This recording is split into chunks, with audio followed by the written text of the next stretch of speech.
आज की क्लास में हम किसान आंदोलन जो लगातार पिछले 75 से 76 दिन हो गए, करीब 75 या 76 दिन बराबर गाजीपुर, सिंधु बॉर्डर, अन बॉर्डर पर दिल्ली के आसपास के क्षेत्रों में चल रहा है। आज हम उन पर बात करेंगे। हम बात करेंगे कि आखिर में जो ये आंदोलन चल रहा है, जो एक कह सकते हैं कि एक कार्यक्रम की तरह, जैसे बिग बॉस खत्म होने का नाम ही नहीं लेता, उसी तौर तरीके से आज हम देखेंगे कि किस तरीके से इसकी पृष्ठभूमि क्या है, इसकी कहानी क्या है, आखिर क्या बात है जिसके कारण इन आंदोलनों में, या फिर ये जो आंदोलन वर्तमान में चल रहा है ये राजनीतिक है या गैर राजनीतिक।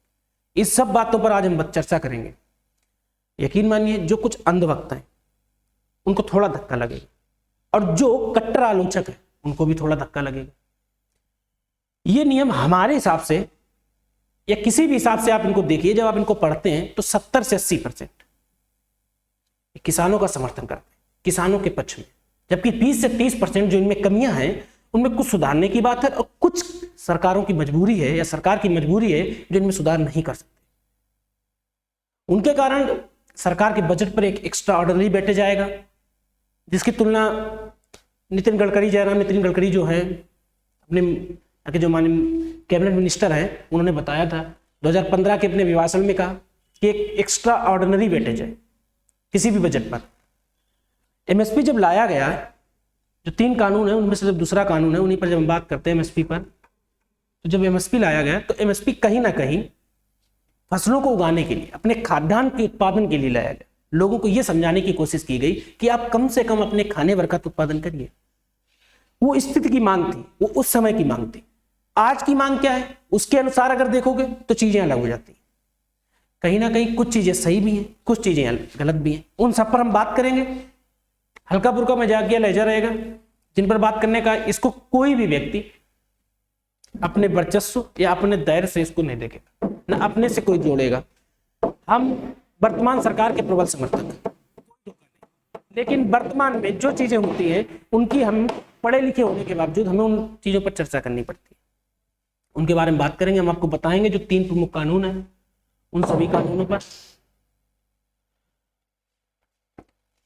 ये किसी भी नाटक की पूरी कहानी है जो करीब 75 से 76 दिनों पर बराबर हर एक टेलीविजन पर, हर एक मीडिया चैनल पर बराबर इसका प्रोपेगेंडा चलाया जा रहा है। इन्हीं 3 कानूनों पर चर्चा। कुछ लोगों को समझ में आ गए, कुछ लोगों को नहीं समझ में आए। जिन लोगों को समझ में आ गए उनको ठीक, जिनको आज तक समझ में नहीं आए उनके लिए हम पूरी समझाने की कोशिश करेंगे, जितना संभव है, जैसे संभव है, सभी तरीके से समझाने की कोशिश करेंगे। पहले साधारण देख लेते हैं कि ये 3 कानून है क्या। पहला जो कानून है वो है कृषक उपज व्यापार और वाणिज्य। ये 5 जून 2020 को अध्यादेश के रूप में लाए। लोग कहते हैं ये कानून संवैधानिक है, संवैधानिक, तो ये कानून 100% संवैधानिक है, कॉन्स्टिट्यूशनल है। इस बात पर हम एक वीडियो बनाएंगे, उसमें आपको बताएंगे कि ये कानून क्यों संवैधानिक है और क्यों असंवैधानिक होते हैं, अगर इनमें क्या कमियां रह जाती हैं।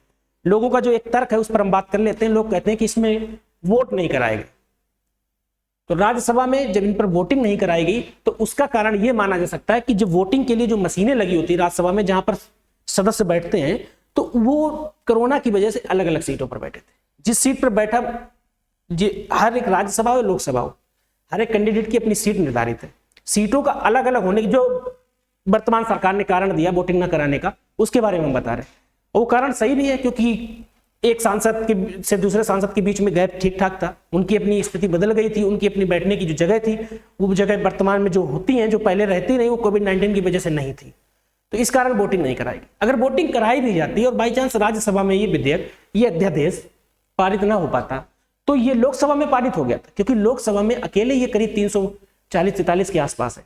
303 तो अकेले बीजेपी, अगर इनके गठबंधन एनडीए की बात करो तो करीब, यूपीए की बात करो तो इनके करीब 350 के करीब ये पहुंच जाते। तो लोकसभा में तो पारित हो चुका था। राज्यसभा की बात करो, अगर राज्यसभा में पारित भी ना होता तो इसको आराम से ये संयुक्त अधिवेशन द्वारा पारित कर देते, जिसमें लोकसभा और राज्यसभा दोनों के साधारण बहुमत द्वारा पारित करना होता। लोकसभा और राज्यसभा के अगर आप मिलाकर सीटें देखेंगे तो 450 के करीब निकल जाते, तो करीब 110 के करीब इनके आज की डेट में राज्यसभा में भी सदस्य हैं। तो बिल्कुल ये संवैधानिक है, संवैधानिक, इस पर आगे बात करें। लेकिन अभी जो कानून है, जो पूरी पटकथा है, जिस पर आज टेलीविजन, कोई भी टीवी, कोई भी चैनल उठा के देख लो, सब पर लगभग यही छाए हुए हैं। उस पटकथा को देखेंगे, उसके पीछे कहानी को देखेंगे तो पहला जो है कृषक उपज व्यापार और वाणिज्य।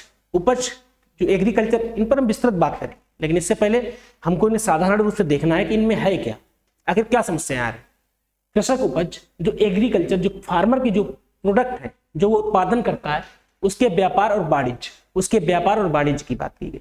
कहा गया कि जो उसका व्यापार और वाणिज्य है, जो ट्रेड और कॉमर्स है, उन दोनों को हम संवर्धन और सरलीकरण करेंगे, मतलब प्रमोट करेंगे और उसका हम सिंप्लीफिकेशन करेंगे, सरल रूप से लोगों के सामने प्रस्तुत करेंगे। एक छोटा सा प्रयास जो 1921 में लाई गई एलपीजी, 1991 में लाई गई, मनमोहन सिंह जिस समय वित्त मंत्री थे, सर मोरारजी देसाई की सरकार थी, उस समय लाए गए लिबरलाइजेशन, प्राइवेटाइजेशन और ग्लोबलाइजेशन, सरलीकरण, निजीकरण और वैश्वीकरण, जिसने भारतीय अर्थव्यवस्था को पूरी तरीके से बदल दिया। ठीक ठाक हमारा आज विदेशी मुद्रा भंडार है, उस समय सिर्फ 3 सप्ताह का मुद्रा भंडार बचा, विदेशी मुद्रा भंडार। तो हो सकता है कि ये परिवर्तन कहीं आगे चलकर सार्थक साबित हो। तो कृषक उपज की बात करता है, व्यापार की और वाणिज्य की बात करता है। व्यापार और वाणिज्य में छोटा सा अंतर, व्यापार वाणिज्य का एक हिस्सा है, ये सिर्फ वस्तु के लेन देन से संबंधित है, या हम कह सकते हैं कि उसके प्रॉफिट और लॉस, लाभ और हानि से संबंध रखता है। आपने किसी चीज को 10 रुपए में खरीदा, 8 में बेचा या 12 में बेचा, आप पर जो लाभ हुआ, जो हानि, सिर्फ क्रय और विक्रय तक व्यापार सीमित होता है। जो वाणिज्य किसी चीज के रोपण या किसी चीज के बोने से लेकर उसके उपभोग तक, जैसे कि आप बीज लाए, उसको बोया, इसके बाद उससे अगर आलू हुआ, आलू के बनने तक, उसके प्रयोग होने तक। तो जो वाणिज्य है वो किसी चीज की शुरुआत से लेकर उसके अंत तक सभी चीजें वाणिज्य के अंतर्गत आती है। जैसे आप आलू लाने के लिए उसमें दवा डालें, पेस्टिसाइड डालें, उसके लिए पैकेट खरीद के लाए, उसको आलू भरे, वो सभी वाणिज्य है। व्यापार एक वाणिज्य की छोटी सी कड़ी है, उन्हीं पर आगे बात करेंगे। इन्हीं में से कुछ कमियां हैं। लोगों का अपना मत है कि इसमें एपीएमसी मंडी, जो मंडियां थी एग्रीकल्चर प्रोडक्ट के लिए, जो फार्मर कमेटी बनाई गई थी, एपीएमसी मंडियां, कहा गया कि ये खत्म हो जाएंगी। ये कांग्रेस जो वर्तमान विपक्ष में है, इसका सबसे ज्यादा विरोध कर रही है। किसान भी इस चीज का विरोध कर रहे हैं। विरोध होना चाहिए, कहीं ना कहीं कमियां हैं कुछ, जिसकी वजह से इसका खतरा बढ़ जाता है। क्योंकि अगर एपीएमसी, सरकार कहती है कि एपीएमसी में तो व्यापार होगा, सरकार ने ये कहीं नहीं बोला लिखित रूप से कि एपीएमसी मंडियां खत्म कर दी जाएंगी। उन्होंने, एपीएमसी का फुल फॉर्म होता है एग्रीकल्चर प्रोडक्ट मार्केट कमेटी। इसमें उन्होंने बोला कि इस एपीएमसी के अलावा किसान अपनी उपज को कहीं बाहर भी बेच सकते। इन पर पूरी बात करेंगे, तब एपीएमसी के बारे में बताएंगे कि कब अटल बिहारी वाजपेयी जी का इसके संबंध में क्या कथन था, क्या पक्ष था, आगे चलकर किन किन सरकारों ने एपीएमसी में, जैसे कि 2006 में महाराष्ट्र की सरकार, जो विलासराव देशमुख, कांग्रेस के मुख्यमंत्री, उन्होंने एपीएमसी एक्ट को लागू, एपीएमसी मंडियों के अतिरिक्त जो बाहर की, जो कि इस एक्ट में लेकर आए हैं कि एपीएमसी के अलावा खुले क्षेत्रों पर भी व्यापार किया जा सकता है। किसान अपनी वस्तु अपने, हो सकता है कि फार्मिंग गेट के रूप में, हो सकता है कोल्ड स्टोरेज में, या किसी फूड प्रोसेसिंग यूनिट में डायरेक्ट बेच सके। एपीएमसी एक्ट क्यों लाया गया? एपीएमसी एक्ट लाने का अगर मुख्य कारण माना जाता तो सूदखोरों से बचाने के लिए किसानों, क्योंकि प्राचीन काल में, प्राचीन का जब देश आजाद हुआ तो उस समय किसानों की स्थिति बड़ी दयनीय थी। किसान 5%, 10% के मासिक ब्याज पर पैसा ले लेते थे। जो सूदखोर या जो जमींदार उनको पैसा देते थे, उस पैसे के बदले में वो जो फसल होती थी उनके खेती पे पहुंच जाते थे, सारी फसल ले लेते थे, उनको बता देते थे कि अभी भी आप पर इतना पैसा बाकी। इस सूदखोरी से बचने के लिए एपीएमसी एक्ट लाया गया। उसमें कहा गया कि किसान अपनी पहली फसल अपने क्षेत्र की मंडी पर लेकर आएगा, वहीं बेचेगा। अगर इसके अलावा वो कहीं बेचता है तो इसके लिए उसको सजा दी जाएगी, दंडित किया जाएगा। एपीएमसी एक्ट लाया, इसके एपीएमसी एक्ट लाया गया, जिसे 2003 में बीजेपी के अटल बिहारी वाजपेयी जी ने मॉडर्न एपीएमसी एक्ट के तहत प्रस्तुत किया। और उन्होंने बताया, क्योंकि जो एपीएमसी था ये राज्य सरकार का मुद्दा था, तो इस पर केंद्र सरकार कुछ कर नहीं सकती थी, तो इन्होंने इस एपीएमसी एक्ट को राज्य सरकारों से आग्रह किया कि आप मॉडर्न एपीएमसी एक्ट लागू करो। मतलब एपीएमसी मंडियां ना खत्म करो, इसके अलावा ओपन मार्केट का विषय, ओपन ट्रेड की भी बात करो। ओपन ट्रेड की मतलब मंडियों के बाहर भी व्यापार की बात करो। कहीं ना कहीं ये चीजें देखने को मिलती है कि अब छोटे छोटे ट्रांसपोर्ट बनाए गए, छोटी छोटी आड़तें बनाई गई, जो मंडियों के अलावा, एपीएमसी मंडियों के अलावा है, बाहर बनी हुई है। ये कहीं ना कहीं वाजपेयी जी की एक देन थी, जो 2003 में उन्होंने छोटी सी कोशिश की, उसका आगे चल के फायदा महाराष्ट्र सरकार ने उठाया। 2006 में विलासराव देशमुख, कांग्रेस के मुख्यमंत्री, उन्होंने एपीएमसी एक्ट को लागू किया, मतलब एपीएमसी एक्ट के मॉडर्न रूप को लागू किया, और उन्होंने ओपन ट्रेड के रूप में करीब 18 ओपन मार्केट और करीब 1100 ऑनलाइन रजिस्ट्रेशन दिए। या ऑनलाइन ऐसे फर्मों को रजिस्ट्रेशन दिए जो डायरेक्ट किसानों से फसल खरीद सकते थे। 1100 और करीब 18 ओपन मार्केट बनाए। ये महाराष्ट्र सरकार की जो विलासराव देशमुख की सरकार थी कांग्रेस की, उन्होंने ये किया। इसमें कुछ कमियां हैं। कमियां इसलिए क्योंकि जो एपीएमसी एक्ट होता है, जो एपीएमसी मंडियां हैं, इनमें कहीं ना कहीं 7 से 7.5%, क्योंकि हम लोग जानते हैं कि जो अड़तिया होता है वो करीब 2.5% है, अलग अलग है। कहीं 1 लाख पर 2,000 लेते हैं, तो कहीं पंजाब हरियाणा में 2.5%। इसके अलावा सेस और मंडी शुल्क वगैरह लगा के करीब 2.5% और 2% अन्य खर्चे अगर उसी में मंडी से संबंधित जो होते हैं, करीब 7% किसान का पैसा एपीएमसी में चला जाता है। लेकिन जो वर्तमान कानून है उसमें यह कहा गया कि ओपन मार्केट में, या ओपन मार्केट वो हो सकता है कि अपने प्रदेश या प्रदेश से कहीं और बाहर जाया जाए, तो उनमें आप आसानी से उनको ले जा सकते हो, मतलब स्टेट या इंट्रा स्टेट कहीं भी आप व्यापार कर सकते हो। और अगर आप यूपी के रहने वाले हो, आप जाकर एमपी या महाराष्ट्र में कोई चीज बेचना चाहते हो, तो वो सरकार एमपी या महाराष्ट्र की आप पर कोई टैक्स नहीं लगाएगी, आप पर कोई सीमा शुल्क नहीं लगाएगी, कोई मंडी शुल्क नहीं लगाएगी, ना ही कोई सेस ड्यूटी। ऐसा कोई कर या ऐसा कोई प्रावधान जिससे आपसे पैसा लिया जाए, कोई भी राज्य सरकार इसमें कुछ भी नहीं कर सकती है। वो आपसे एक भी पैसा नहीं ले सकती है। आप अपनी उपज ले जाइए, आसानी से बेचिए। इस एक्ट में इस चीज का प्रावधान किया गया। कहीं ना कहीं एक्ट सही है। कुछ कमियां हैं कि अगर ऐसा होगा कि किसान ओपन मार्केट में विदाउट 7% पे, क्योंकि यहां तो 7% खर्चा है, तो जितना किसान होगा वो कहीं ना कहीं एपीएमसी मंडियों को छोड़ दे, क्योंकि एपीएमसी में 100 रुपए में 7 रुपए तो चले जाएंगे और ओपन मार्केट में कोई खर्चा नहीं। इस ओपन मार्केट का फायदा उठाएंगे जो साधारण, जो आसपास ओपन मार्केट के जो अड़तिया वगैरह बाहर के होंगे, जबकि जो एपीएमसी मंडियों के आड़ती होंगे उनको दिक्कतें उत्पन्न हो जाएंगी, उनका रोजगार चला जाएगा। तो ये चीजें हैं, इन पर अभी विस्तृत बात करेंगे, इनके लाभ की बात करेंगे, इन पर हानि की बात करेंगे, सब पर बात करेंगे। एपीएमसी मंडी के बारे में बताएंगे। इसके बाद दूसरा आता है कृषक सशक्तिकरण व संरक्षण, कीमत आश्वासन और कृषि सेवा करार अधिनियम, the farmer empowerment and protection. किस चीज का? करार अधिनियम, declaration of assurance of price and agriculture service. मतलब ये कहीं ना कहीं कृषक सेवा और कीमत आश्वासन की बात करता है। मतलब सरकार ने कहा कि हम सशक्तिकरण देंगे, इंपावरमेंट करेंगे, मजबूत करेंगे किसको? कृषि सेवाओं को। जो किसानों को सेवाएं दी जाती हैं, चाहे वो वैज्ञानिक के रूप में हो, पेस्टिसाइड वाले हों या सीड्स वाले हों, इसी के तहत 2 चीजें लाई गई जिन पर बराबर विरोध चल रहा है। एक कॉन्ट्रैक्ट फार्मिंग, दूसरा एमएसपी। सरकार ने एमएसपी का जिक्र नहीं किया, लेकिन पहले कानून के प्रभाव के कारण लोगों को ऐसा लगा कि एमएसपी जो है वो एपीएमसी मंडियों पर निर्भर होता है। अगर एपीएमसी मंडियां ही नहीं रहेंगी तो एमएसपी कानून कहां से? तो एमएसपी कहां से मिलेगी? रही बात एमएसपी की, एमएसपी क्या है पूरी बात करेंगे। अभी समझ लो मिनिमम सपोर्टिंग प्राइस। कोई भी राज्य, स्वामीनाथन एक 2004 में आयोग बनाया गया, उसकी रिपोर्टें बनाएंगे। उस स्वामीनाथन आयोग की रिपोर्ट के आधार पर किसी भी व्यक्ति या किसी भी किसान की उपज का जो उपज होती है उसको लागत से 1.5 गुना ज्यादा न्यूनतम समर्थन मूल्य निर्धारित किया जाता है। इसी को हम एमएसपी कहते हैं। केंद्र सरकार द्वारा निर्धारित किया जाता है। इसके अपने अलग अलग प्रावधान है, अपने अलग, कुछ चीजें अलग होती हैं, उन सब पर बात करनी पड़ेगी। क्योंकि एमएसपी जब हम बात करते हैं तो जैसे कि जब पंजाब सरकार की बात करो तो पंजाब में करीब 82% जो धान उत्पादन होता है 82% एमएसपी पर बेचा जाता है। और यूपी में अगर ये बात करोगे तो मात्र 20 से 22%। और पूरे देश की बात करोगे तो केवल 6% किसान एमएसपी का फायदा उठा पाते हैं। एमएसपी में होने वाली काला चोरी जो है, इन सब पर बात करेंगे। इसके बाद जो तीसरा अधिनियम बनाया गया उस पर तो विरोध बेवजह ही है। आवश्यक वस्तु अधिनियम 2020, essential commodities act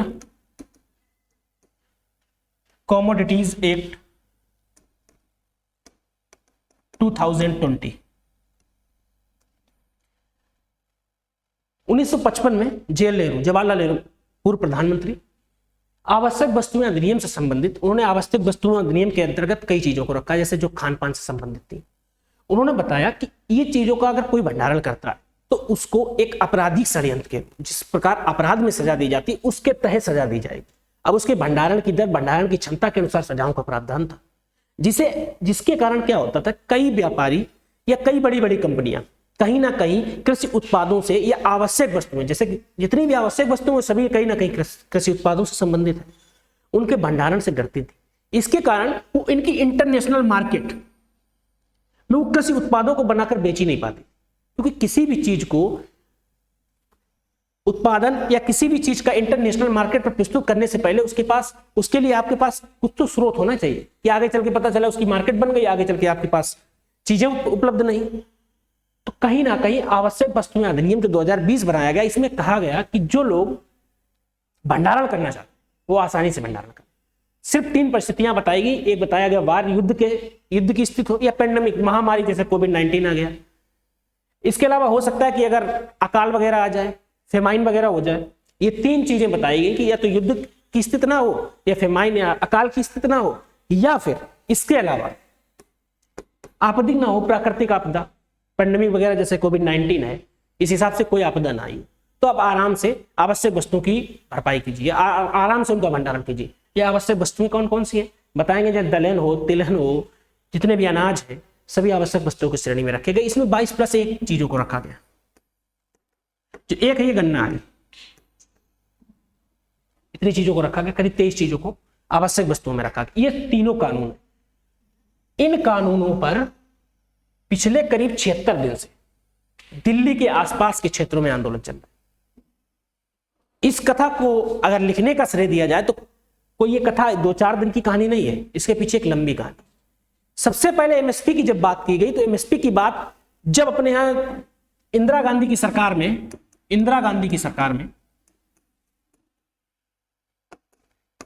1966-67 green revolution, हरित क्रांति लाई गई, जिसके जन्मदाता अपने यहाँ के एमएस स्वामीनाथन, अमेरिका के जर्मन बोरलाग और एमएस स्वामीनाथन, जिन्होंने हाई यील्डिंग वैरायटी सीड्स, जो कि अमेरिका की एक सीड थी, उसको जापान के बोने गेहूं के साथ संक्रमण कराया।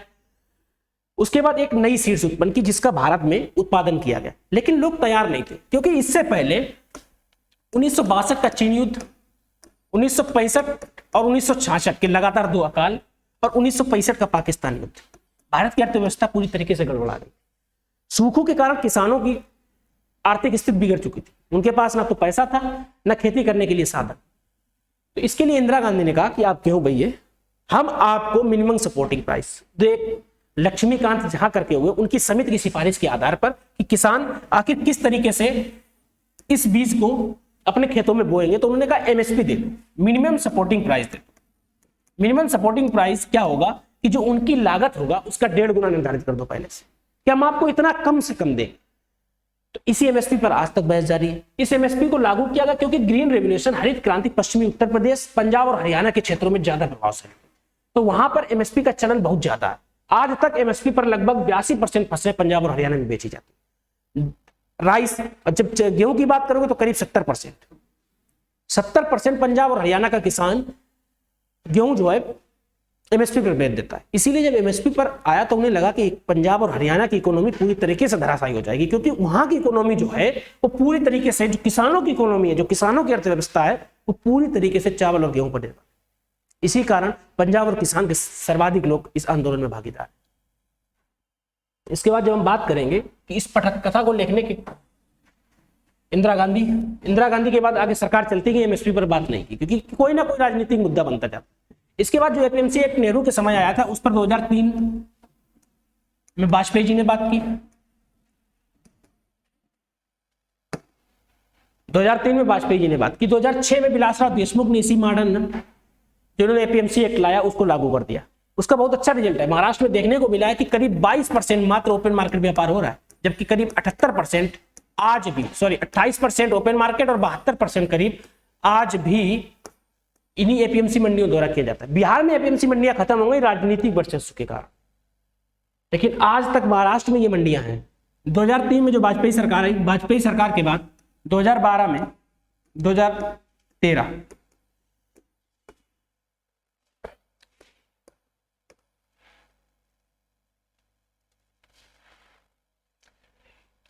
में मनमोहन सरकार एक इसी से संबंधित लाई थी, जिस सरकार के बाद जितना भी, जिसके हम राशन बात करते हैं, जिसके अंतर्गत राशन दिया जाता है, मिड डे मील योजना चलाई जाती है। उनकी बात 2013 में मनमोहन सरकार करती। तो कहीं ना कहीं किसानों से जो एमएसपी थी, ये एपीएमसी मंडियां थी, इसकी कहानी पीछे कई सालों से लिखी जा रही थी, 20 साल से लिखी जा रही थी। किसी ना किसी को तो इनमें सुधार करना ही था। जब हम वर्तमान सरकार की बात करते हैं तो वर्तमान सरकार को ये नहीं पता था कि इस तरीके से आंदोलन हो। उनको पता था कि आंदोलन इससे भी भीषण होंगे अगर ये कोविड-19 में होता। तो उनको पता था कि जो मौजूदा स्थिति व्यक्ति की होती है उसमें कोई परिवर्तन नहीं चाहता। वो इसी जिन कानूनों को लाए, इन कानूनों के संबंध में उनको पहले से जानकारी थी। उनको सब पता था। उनको पता था कि इन कानूनों में अगर हम परिवर्तन करेंगे, इनकी चीजों में बदलाव करेंगे तो ऐसा होगा। हाँ, ये बात अलग है, कुछ चीजें गलत होती है, कुछ चीजें सही होती है, उन पर अभी हम बात करेंगे। जो प्रमुख पटकथा की बात हमने की, जो 3 कानूनों की बात की, इनमें हम देखते हैं कि एज ए डायरेक्टर की इनकी भूमिका रहती है हमारे देश के प्रधानमंत्री नरेंद्र मोदी जी, माननीय श्री नरेंद्र मोदी जी। इन कहानी, ये जो पीछे से जितनी भी पटकथा लिखी गई थी, आज तक जितनी भी पटकथा थी, चाहे वो जवाहरलाल नेहरू के समय से लेकर मनमोहन सिंह तक दिए जाने वाले राशन संबंधी हो, या मिड डे मील योजना में दिए जाने वाले जो 2 रुपए 1 रुपए किलो गेहूं और चावल, उन सब की पटकथा को एक साथ एकत्रित करके डायरेक्टर का काम किया नरेंद्र मोदी जी ने। इन्होंने आराम से उसको एक कहानी के रूप में सजोया, क्योंकि कहीं ना कहीं इनको देखकर यह तो बिल्कुल लग ही नहीं सकता है कि देश विरोधी या किसान विरोधी है। ये तो 100% है। इन्होंने उस पटकथा को एक कानूनी जामा पहनाया। उस कानूनी जामा पहनाने में प्रमुख भूमिका निभाई या प्रमुख अभिनेता के रूप में और कराया नरेंद्र सिंह तोमर, एक कृषि मंत्री भारत सरकार के। इससे पहले शायद इनको बहुत कम लोग जानते थे।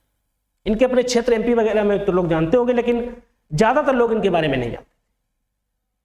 पूरा जीवन राजनीति में व्यतीत किया, लेकिन एक अहम किरदार ने इनको आज हर एक पल पर बिठा दिया।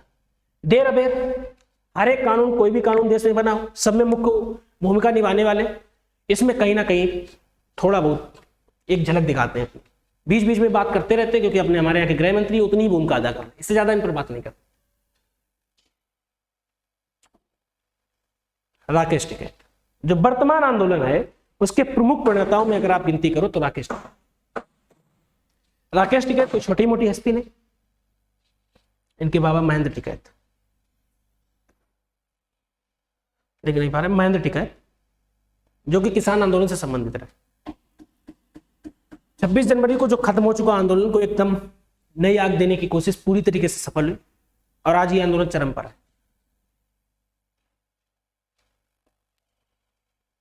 कुछ विवादों में भी रहे। मयूर बिहार के आसपास, जहां पर ये गाजीपुर बॉर्डर है, वहां पर पानी वगैरह की सप्लाई बंद की गई, इसके कारण थोड़े चर्चा में रहे। हम कह सकते हैं कि सहायक अभिनेता का रोल इन्होंने भी अदा किया। और ये जनता निर्धारित इसको करना था कि स्थितियां क्या है। आप देखिए, ज्यादातर बुजुर्ग हैं और ज्यादातर पंजाब और हरियाणा के लोग दिखेंगे, पंजाब के लोग दिखेंगे, क्योंकि पंजाब के लगभग 70 से 80% एमएसपी पर बात करते हैं, क्योंकि वहां के जो 82% चावल है वो 82% एमएसपी पर बेचता है, राइस। और जो गेहूं है वेट, वो करीब 72% एमएसपी पर सेल होता है।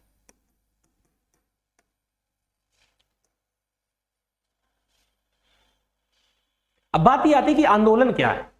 देखो, आंदोलन जब कोई व्यक्ति या कोई समूह किसी दूसरे की विचारधारा से अलग होकर एक साथ एकत्रित होकर उसका विरोध करे, तो वही आंदोलन। आंदोलन 2 रूपों में हो सकता है, या तो शांत या अशांत। अगर अशांत हुआ तो क्रांति हो जाएगी। इस आंदोलन में 26 जनवरी को कुछ अलग अलग घटनाएं देखेंगे, वो कहीं ना कहीं सुनियोजित तरीके से पहले से निश्चित थी कि ऐसा होना था, इसीलिए ये सब किया गया। बाकी इन आंदोलन के अलावा अगर हम बात करें राकेश टिकैत की,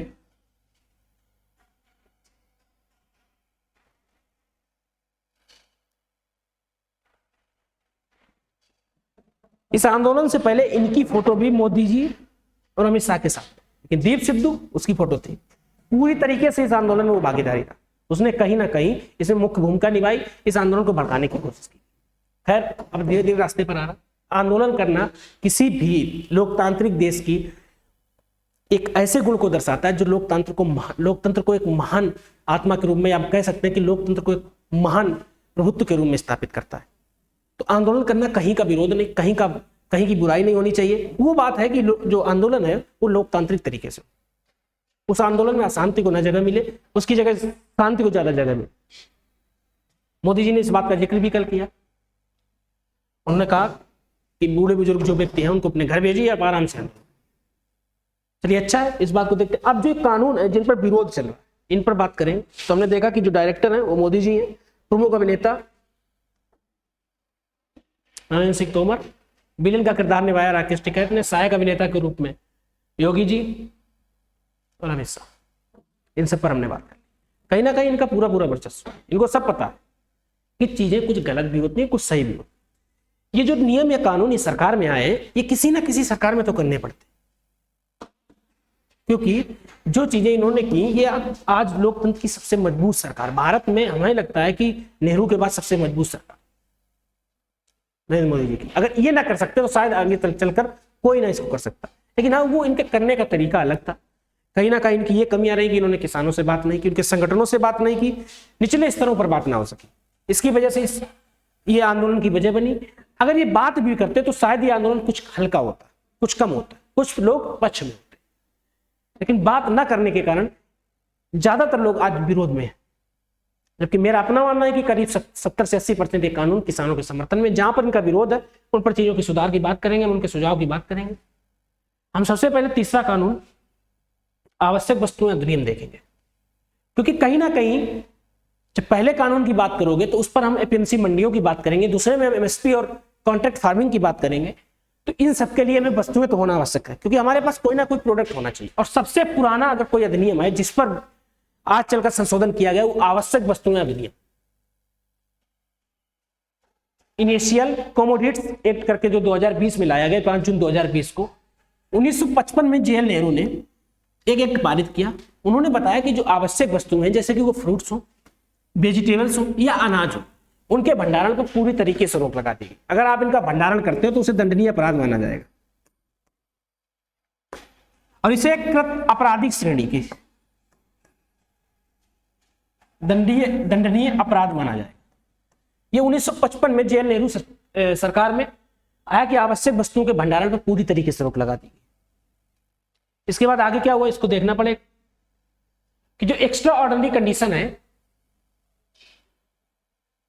आवश्यक वस्तुएं अधिनियम पर जवाहरलाल नेहरू ने तो रोक लगा दी, लेकिन 5 जून 2020 को आए वर्तमान अधिनियम में इन्होंने इन चीजों पर, चाहे फ्रूट्स हो, वेजिटेबल्स हो, ग्रेन्स हो, इसके अलावा और कई जो एनिमल हस्बेंड्री से संबंधित हैं, चाहे वो दूध हो, फिशरी हो, मछली पालन हो, सब पर बस सबके भंडारण पर खुली छूट कर दी। इन्होंने कहा आप आराम से भंडारण करिए, लेकिन इन्होंने इस पर एक शर्त रखी। इन्होंने कहा कि कुछ चीजें, कुछ विषम परिस्थितियों में आप इनका भंडारण नहीं कर सकते।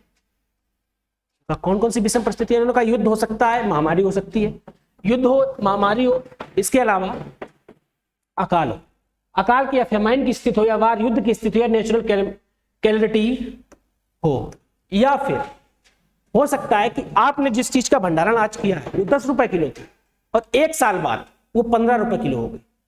अगर अनाज है, अगर सब्जी है तो उसमें 100% वृद्धि होनी चाहिए, 10 से 20 रुपए पहुंचनी चाहिए। 10 रुपए किलो आलू है, अगर 20 रुपए में हो गया तो अब आप भंडारण नहीं कर सकते। हॉर्टिकल्चर, यही सब्जियां वगैरह, तो इनके जो वर्तमान मूल्य है उनमें 100% से ज्यादा वृद्धि होनी चाहिए, जबकि अनाज में 50% है। जो जिन एक्ट की बात कर रहे हैं, ये एक्ट की परिभाषा वही है जो कि इन्होंने अपने संशोधन में दिया है, जो विधेयक पेश किए गए। अब भारत सरकार कि इन संशोधनों को किसी भी गूगल पर जाइए, सर्च करिए, आराम से डाउनलोड कर सकते हैं, पढ़ सकते हैं। उनकी भाषा यही है, तो इसको थोड़ा समझने में दिक्कत तो होगी। सुझाव की बात करेंगे तो सुझाव हमारे अपने व्यक्तिगत है, उन पर हम बात करें। अभी सिर्फ ये समझना कि बिलों में क्या था। बिलों में एसेंशियल कमोडिटीज जो चीजें थी उनके भंडारण पर खुली रूप से छूट दे दी गई और कहा गया कि अगर युद्ध की स्तर हो, अकाल की स्थिति हो, या नेचुरल कैलेमिटी हो, या फिर अचानक एक्स्ट्रा ऑर्डिनरी प्राइसेस में इंक्रीजमेंट हो कि पता चला कि हॉर्टिकल्चर जो सब्जियां वगैरह हैं उनमें 100%, जो ग्रेन्स अनाज है उनमें 50% की वृद्धि हो जाए 1 साल के अंदर, तो आप इनके भंडारण पर रोक लगा सकते हैं। अब समस्या ये आ गई, इन्होंने तो ये बोल दिया, इसमें इन्होंने एक्सेप्शन में भी रखा। इन्होंने कहा कि चाहे इन्होंने इसका एक्सेप्शन अपवाद भी बताया। इन्होंने बताया कि बाढ़, युद्ध हो, अकाल हो या नेचुरल कैलेमिटी, कोई चीज हो, हमें कोई दिक्कत नहीं। नेचुरल कैलेमिटी में आप समझ सकते हो कोविड-19 हो जैसे, कोई दिक्कत नहीं। जैसे कि अमूल, या हम कह सकते हैं कि कोई चिप्स की कंपनी है लेज, अगर लेज डेली या एक महीने में 10 कुंटल आलू से चिप्स बनाती है और वो अपना उत्पादन दिखाते हुए ये कहती है कि हमें इस स्थिति में भी, बाढ़ हो, अकाल हो या नेचुरल कैलेमिटी हो, इन स्थिति में भी 10 कुंटल आलू की जरूरत है, जबकि आलू बोला गया कि जो एक्स्ट्रा ऑर्डिनरी कंडीशन होगी उनमें इनके भंडारण पर रोक होगी। लेकिन अगर लेज अपने प्रोडक्शन को और अपने सप्लाई को दिखाती है और वो इसमें तालमेल बिठा सकती है, तो इस स्थिति में जो लेज होगी, लेज कंपनी है, वो आराम से आलू का भंडारण कर सकती है जितना वो पिछले दिनों कर रही थी, उस पर कोई रोक नहीं। या फिर हम कह सकते हैं जैसे अमूल है, अमूल अगर दूध से दही बना रही, डेली 10 कुंटल दूध से दही बनाती है, तो कितनी भी एक्स्ट्रा ऑर्डिनरी कंडीशन हो, उन स्थितियों में भी अमूल 10 कुंटल दूध को खरीद सकती है और उससे दही बना सकती है। लेकिन उसको उसमें सप्लाई और डिमांड को दिखाना पड़ेगा, अपनी स्थितियों को दिखाना पड़ेगा। अब ऐसा नहीं है कि आप आराम से गए ले आए, आपको दिखाना पड़ेगा कि 10 कुंटल दूध या 10,000 लीटर दूध से आप जो दही बना रहे हैं उसकी सप्लाई है, इस चीज को दिखाना पड़ेगा। ये एक्सेप्शन के रूप में कुछ चीजें रखी गई। या कोई कंपनी है जो इंटरनेशनल मार्केटिंग में कोई व्यापार करती है, वो इंटरनेशनल मार्केटिंग में भी उन चीजों का व्यापार कर सकती है एक्स्ट्रा ऑर्डिनरी कंडीशन में, अगर वो अपने इंपोर्ट और एक्सपोर्ट किए जाने वाली चीजों को या उनसे संबंधित दस्तावेजों को दिखा देती है।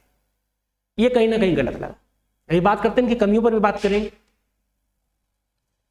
इनके एक्सेप्शन इन्होंने बताया कि जो फूड प्रोसेसिंग यूनिट है, फूड प्रोसेसिंग यूनिट, अगर वो वही लेज चिप्स वाला हो या दूध वाला हो, अगर 10 कुंटल डेली चिप्स आलू से बनाए जाते, एक्स्ट्रा ऑर्डिनरी कंडीशन, असाधारण स्थितियों में भी 10 कुंटल चिप्स की सप्लाई जारी रहेगी। सिर्फ उसको अपने डिमांड और सप्लाई को दिखाना पड़ेगा। एक्सपोर्ट और डिमांड, कोई कंपनी है जो विदेश में अपने यहाँ कृषि उत्पादों के बनाए गए उत्पाद भेजती है और इस स्थिति में, असाधारण स्थिति में, चाहे वार हो, इमरजेंसी की स्थिति हो, उस स्थिति में भी उसकी सप्लाई बाधित नहीं की जाएगी और बराबर सप्लाई जारी रहेगी। ये इसके एक्सेप्शन के रूप में रखा गया, अपवाद के रूप में। हर चीज इसकी जो मेरिट थी या जो इसके लाभ हैं, वो लाभ ये हो सकते हैं कि इससे कंपटीशन कम हो। बिल्कुल सही बात। जब किसान आलू का उत्पादन करता है या किसान किसी भी फसल का उत्पादन करता है, तो उस समय फसल इतनी ज्यादा उत्पादित होती है कि लोगों को भंडारण से संबंधित समस्याएं हो जाती है। लोगों को समस्या हो जाती है कि इसका भंडारण कैसे करें। जब कुछ खरीदने वाले होंगे, कुछ भंडारण करने वाले होंगे, तो उन स्थितियों में कहीं ना कहीं कंपटीशन का माहौल होगा और किसान की फसल उस समय बिक जाएगी। औने पोने दामों की बजाय कुछ रेट मिल जाएगा। जैसे अभी की 200 रुपए 300 रुपए चल रहा, तो एक एवरेज के हिसाब से उसका पैसा मिल जाएगा। ग्लोबलाइजेशन हो सकता है कि जब भंडारण की दरें बढ़ाएंगे तो लेज जो चिप्स है एक इंटरनेशनल मार्केट के रूप में, इंटरनेशनल मार्केट में भी अपने चिप्स को प्रस्तुत कर सके, क्योंकि हो सकता है कि वो 10,000 20,000 बोरा आलू का अपना पहले से भंडारण कर लो। अगर वो ये स्थिति कर सकती है तो ग्लोबलाइजेशन भी हो सकता है, वैश्वीकरण में भी लेज को पहचाना जा सकता है, पहचान मिल सकती है। दोष इसका है, दोष में है कि रेट में फ्लेक्सिबिलिटी, जो व्यापारी हैं, बड़े बड़े व्यापारी हैं, बड़ी बड़ी कंपनियां हैं, वो रेट में फ्लेक्सिबिलिटी ला सकती, उतार चढ़ाव ला सकती, वो रेट में बदलाव ला सकती। क्योंकि अगर वो भंडारण कर लेंगे और आगे चलकर अगर किसी चीज का भंडारण उन्होंने 10 रुपए में किया, अब वो अगर 20 रुपए में हो गई, तो वो तब इसको बेचेंगे। अगर 20 रुपए में भी नहीं बेचते तो साधारण सी बात है कि मार्केट डिमांड और सप्लाई पर चलता है, मांग और आपूर्ति पर चलता है। डिमांड ज्यादा, सप्लाई कम, तो रेट इंक्रीज करेंगे। तो पूरा मार्केट इन कुछ व्यापारियों, कुछ ऑर्गेनाइजेशन, कुछ कंपनियों के हाथ में आ जाएगा और वो रेट को अपने अनुसार बढ़ा चला सकते। इससे राजनीति पर भी गहरा प्रभाव पड़ेगा। इलेक्शन के समय कोई भी संस्था, जो भी अडानी अंबानी समूह है, किसी भी पार्टी को अगर सपोर्ट करते हैं तो ठीक है, रेट नीचे आएंगे, अपने गोदामों से माल को बाहर निकालें।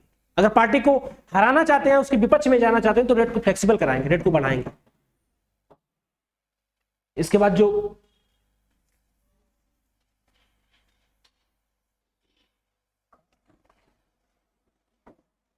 इसका एक अगर जमीनी स्तर पर कारण देखो इसके दोषों में, तो आप देखो जैसे कि कोल्ड स्टोर वगैरह है। कोल्ड स्टोर अभी आलू का जो भंडारण करते हैं, वो किसानों से बोलते हैं कि आप आलू लाइए, हम आपके नाम से भंडारण करें। हर एक कोल्ड स्टोर जो 2 लाख पैकेट का, जैसे कि आप फरुखाबाद हो, आगरा हो, कानपुर, कन्नौज हो, इन बेल्टों में जाएंगे तो आप वहां देखेंगे करीब हर एक कोल्ड 2 लाख पैकेट तक, 2 लाख पैकेट करीब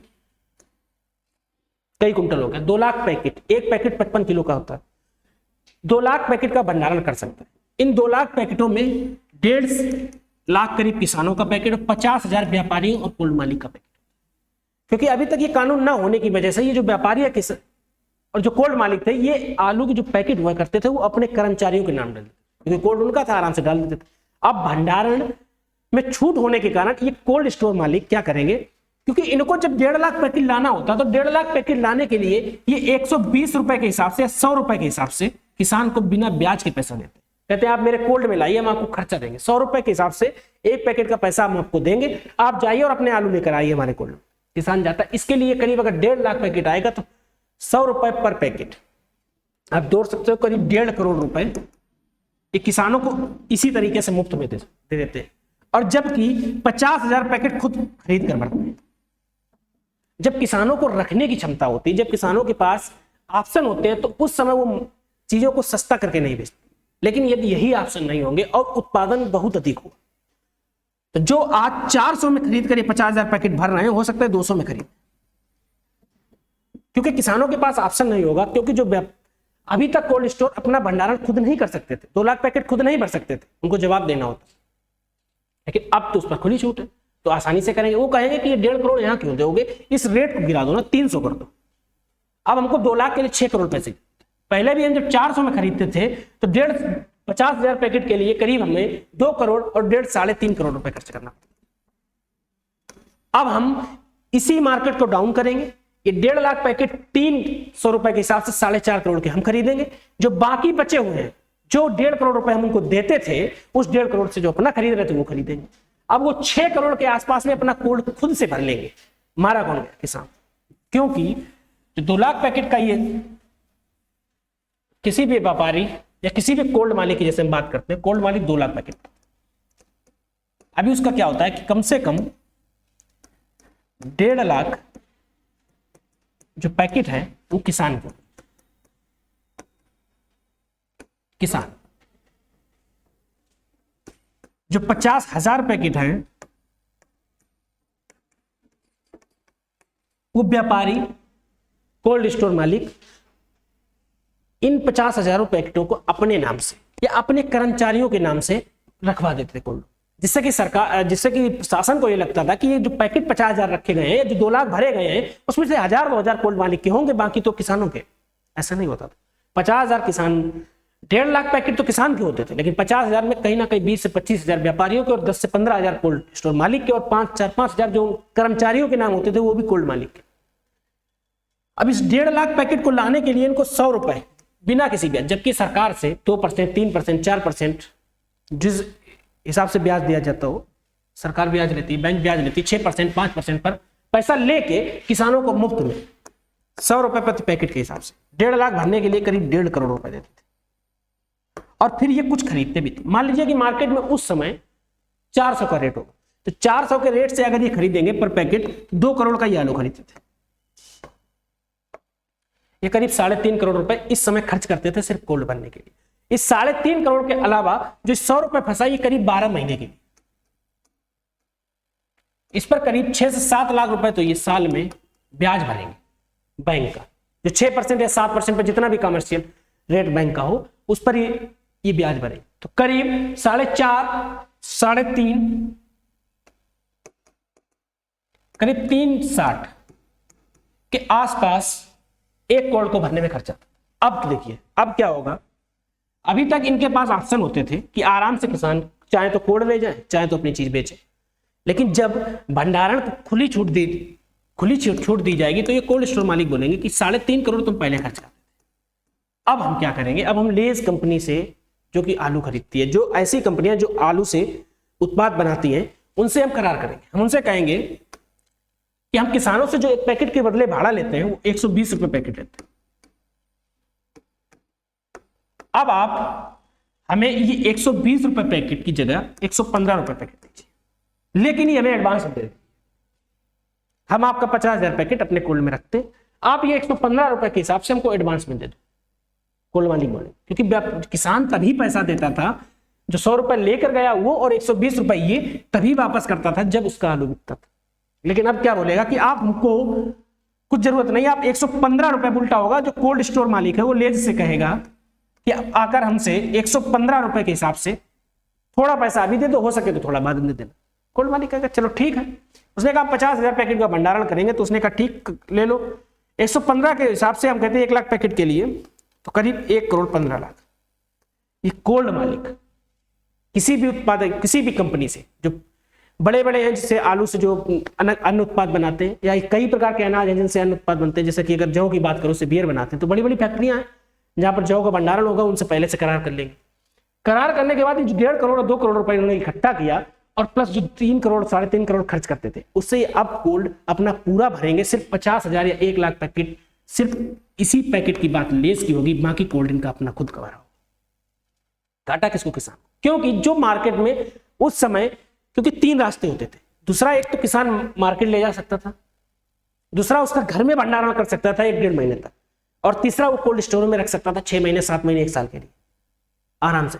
लेकिन अब उसके पास सिर्फ और सिर्फ एक ऑप्शन होगा, वो भी खेत में बेचने का या घर में भंडारण का। घर में आप इसलिए भंडारण नहीं कर सकते क्योंकि आपने घर में भंडारण किया, आपके खराब होने की दर ज्यादा होगी, जबकि जो कोल्ड में भंडारण उसकी खराब होने की दर कम होगी। अगर मार्केट में रेट बढ़ते हैं तो कोल्ड स्टोर का मालिक अपना आलू क्यों नहीं निकाले? ये पहले निकाले। खेत का जो किसान है वो अपने घर में जितना भी उत्पादन भंडारण करता है उसके खराब होने की भी दर है, जिससे कि आपकी प्राइस तो इंक्रीज हो सकते हैं, लेकिन जो आपके पैकेटों की संख्या है, जो उत्पादन चीजें हैं, वो कम हो जाएगी। इन स्थिति में कहीं ना कहीं किसानों का घाटा है। तो जो सबसे बड़ी कमी है वो ये कमी है कि एक भंडारण की दर पर अनियंत्रित, या भंडारण की दर अनियंत्रित होना, भंडारण की दर अनियंत्रित होना, इस पर एक